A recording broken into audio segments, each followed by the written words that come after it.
웨스트민스터 신앙 고백서 대요리 문답 75문 잠시 보겠습니다. 자, 75문 함께 읽습니다. 성화란 무엇인가? 자, 답입니다. 성화는 하나님의 은혜의 사역이다. 즉 세상이 창조되기 이전에 거룩하게 되도록 하나님께로부터 택함을 받은 사람들이 때가 되매 시간 세계에서 성령의 능력 있는 역사를 통하여 그리스도의 죽으심과 부활하심을 적용받아 그들의 전인격이 하나님의 형상을 따라 새롭게 되는 것이다. 다시 말하면 날마다 생활 속에서 회개하며 다른 모든 구원의 은총을 마음속에 받아들이는 것이다. 즉 하나님께서 주시는 은혜가 끓어오르고 증가되며 강력해져서 성도들은 죄에 대해서는 더욱더 죽고 다시 일어나 새로운 삶을 사는 것이다. 예, 성화. 아침에 우리가 구원파 봤죠?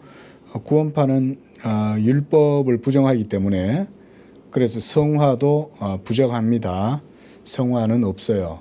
더 이상 내가 죄 가운데 있지 않다고 생각하기 때문에 그래 따지면 이제 내가 벌써 구원을 받았고 그렇기 때문에 율법이 더 이상 나를 정죄하지 못하고 그러니까 자기 자신은 더 이상 율법에 그치지 않으니까 뭔가 자기를 정죄하거나 그 율법의 어떤 양심이 거리낌을 받거나 이럴 일이 전혀 없죠. 그런 가운데 있기 때문에 성화를 추구하지 않습니다. 우리는 점진적 성화를 말하죠. 그리고 논리가 틀려요. 제가 구원파에 대해서 이제 교리를 공부를 해보니까요. 전혀 신학적이지가 않아요. 단조로워요. 아주. 물론 다른 이단들도 마찬가지입니다. 신학도 없고 다들 그러긴 한데 그러나 우리 개혁주의 이 개신교 신앙에서 우리는 칭의와 함께 점진적 성화를 강조하고 성화의 거룩한 성도들의 성화의 삶에 대해서도 강조를 합니다. 내 믿음이 자라날수록 성화도 점진적으로 증가해요. 그런데 여러분 믿음의 성장은 우리는 지식에 비례한다 이렇게 이해를 하셔야 됩니다. 그러니까 여기서 지식이라는 말을 여러분들이 오해하시면 안 됩니다. 지식을 단지 데이터, 인포메이션, 무슨 정보 그래서 신학책을 많이 읽고 교리적 지식에 대해서 이해를 하고 그런 지식을 많이 가지고 있다. 이런 의미에서 지식이 아니라는 거 아시죠? 하나님을 아는 영적 지식, 그 하나님을 알므로 말미암는 생명의 지식, 이거 얘기하는 겁니다. 그리고 그 생명의 지식의 본질, 핵심은 바로 예수님이죠. 그죠? 예수님이 바로 생명의 지식 자체예요. 그래서 사도 바울은 그리스도 예수를 아는 것이 가장 고상하다. 내 자신을 잃어버려도 내가 죽어도 내 속에 그리스도가 귀하기 때문에 그리스도를 아는 것이 가장 귀하다 이런 얘기를 했잖아요. 성도의 믿음은 예수 그리스도를 알아가는 가운데 믿음이 성장해요.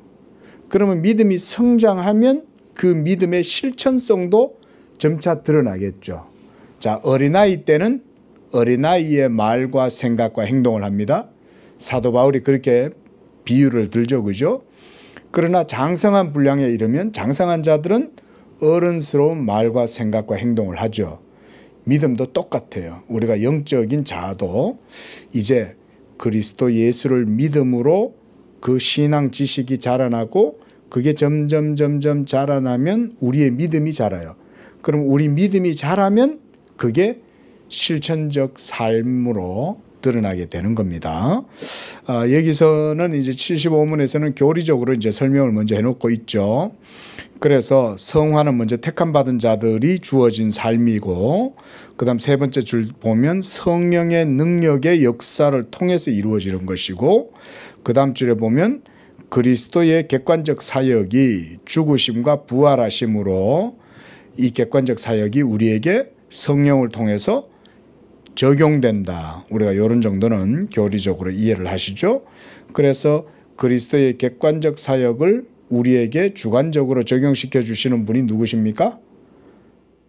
성령 하나님이시요, 그죠? 성령께서 우리에게 그리스도의 행하신 모든 의를 우리에게 주관적 적용해 주셔서 우리로 하여금 그 다음 줄 보면 하나님의 형상을 따라 날마다 새롭게 되는 겁니다. 이미 여러분은 새롭게 됐어요.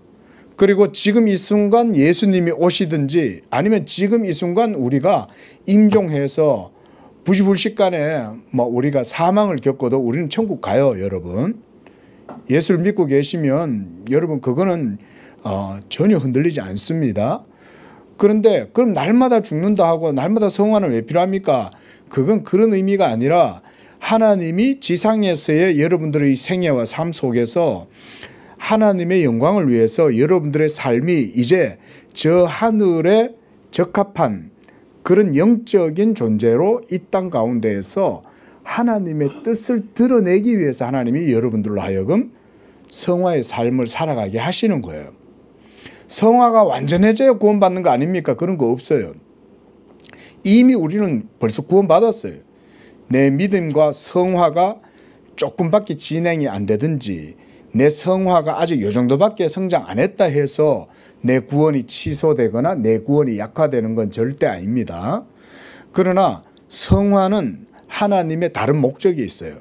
이 땅에서 성도들이 하나님의 은혜와 진리 가운데 살아가게 하심으로써 여러분들을 통해서 하나님이 이루실 섭리가 있는 거예요. 그래서 하나님이 여러분들을 살게 하시는 거예요. 하나님이 은혜를 주고 복을 주셔서 이 땅에서도 여러분이 생명과 또 삶의 능력과 근원이 끊어지지 않게 해주셔요. 이런 게 이제 성화의 삶 속에서 이루어지는 겁니다. 그래서 날마다 생활 속에서 또 회개가 이루어지는 건 율법이 기준이죠. 내가 오늘도 예수를 믿고 살지만 늘 하나님의 율법이 비춰보면 또 내가 하나님께 벗어나고 또 실수하고 또 하나님의 마음을 슬프게 하고 이런단 말이죠. 그런데 하나님의 택하신 백성들은 다시 또 회개해요. 구원파는 이걸 부정하는 거예요.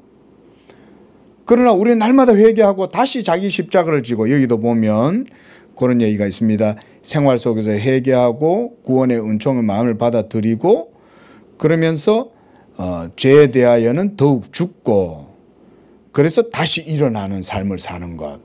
이게 점점 증가하는데 중요한 건 그리스도를 아는 지식에 성화는 비례한다. 그렇게 생각하시면 돼요. 그래서 교회에서 말씀을 안 듣고 하나님의 말씀을 안 배우면 신앙이 안 자라요, 여러분. 여러분들이 복을 받으시려면 하나님의 말씀을 사모하는 어린아이와 같이 젖을 사모하듯이 그렇게 사모하셔야 여러분들의 믿음이 자랍니다.